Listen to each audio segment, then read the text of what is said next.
یہاں تک کہ کشتی تیار ہو گئی، اور جب عذاب الہی کا وقت آیا تو اللہ تعالیٰ نے حکم دیا کہ ہر قسم کے جانوروں کا ایک ایک جوڑا اس میں رکھ لو، اور جو لوگ ایمان لائے ہیں انہیں بھی سوار کر لو۔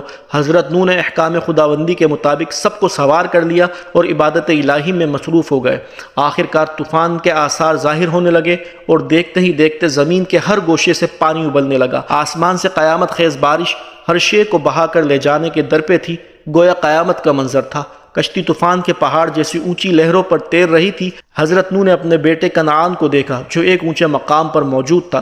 انہوں نے کہا، اے بیٹے ہمارے ساتھ کشتی میں سوار ہو جا اور کافروں کے ساتھ نہ رہ۔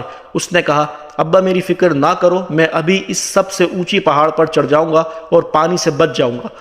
نوح علیہ السلام نے کہا، آج قہر الہی سے کوئی نہیں بچ سکتا۔ اس بات چیت کے دوران ان دونوں کے درمیان پانی کی ایک بڑی لہر حائل ہو گئی اور وہ غرق ہو گیا۔ حضرت نوح نے اپنے رب سے اپنے بیٹے کی مغفرت اور نجات